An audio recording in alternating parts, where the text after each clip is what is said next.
house numbers and nailed to the trees. Even if she doesn't know the people inside them, she knows the little houses in her blood. Eyelet curtains hanging in the windows, porches jammed with rusting furniture, the occasional horse slapping at something with its tail, blackberry brambles, the sharp scent of someone burning something in their backyard. Gone for more than 50 years, she thinks. With all the land and the expansive blue sky, the breeze in her hair, the mountains beyond, she should feel free, released. But she doesn't.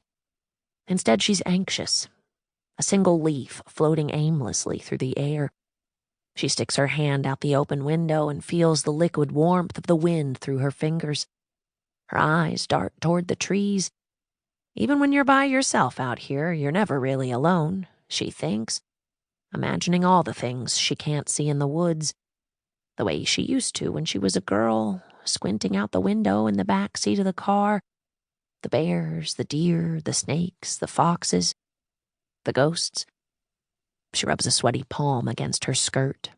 Pink, Norma Kamali, bought in 1983 after she saw it on the runway. Her eyes dart from side to side.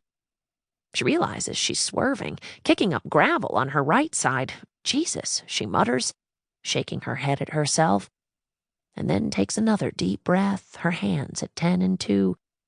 Maybe it's time to turn around. She reaches for the radio dial. She's losing the signal. When she looks up, there's the slightest bend in the road, easy and gradual, like the curve of her hip. A bead of sweat rolls down her temple. She flicks the heel of her hand against the side of her face, runs a finger across her upper lip. There is no AC in the truck. The wind is hot. The sun is beating down on the hood. It's 1 o'clock in the afternoon, August in Central Virginia. What was she thinking? The static on the radio is getting worse. She reaches to turn it off, and when she looks up, the bend in the road, there's another car. A sort of goldish beige, sleek, barreling fast. She hugs her side of the road, but the car is coming faster, right toward her, in fact, the glare from the sun a white streak across the windshield. She lays on the horn, pounds at it, but it barely whimpers. She always meant to mention it to Teddy, how it never worked. The car, it's crossing. She opens her mouth and screams. The wind stops. The air is still, searing. The locusts buzz in the trees around her, the sound unforgiving, an electric singe that feels like it's coming from inside her. She tastes blood in her mouth. She hears the trill of a bird in the distance. A pine warbler, she thinks, remembering. She opens and closes her eyes and wonders if this is the end. She thinks to herself, tries to say it again, over and over. How many times has she said it? Help! 1. 2 months later, October, Greyhill, Virginia. So, Martha, how many people did you turn away today? Martha Brown swallows a sip of her third Chardonnay and tells herself that it is her final glass.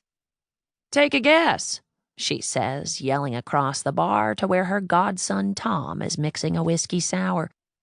How about 7? He guesses, draining the cocktail shaker into a glass. The final count was 11, she says. Tom whistles, deep and low. 11 wives, repeats Jenny Perkins from her usual Saturday night spot at the bar, wiping ketchup from the side of her mouth with a pinky. 11, Martha repeats, lifting her glass again.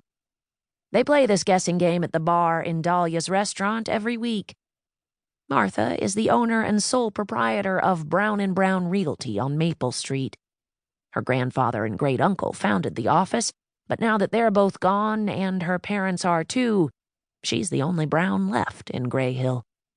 Fall and spring are her busiest seasons, but not because she sells any houses.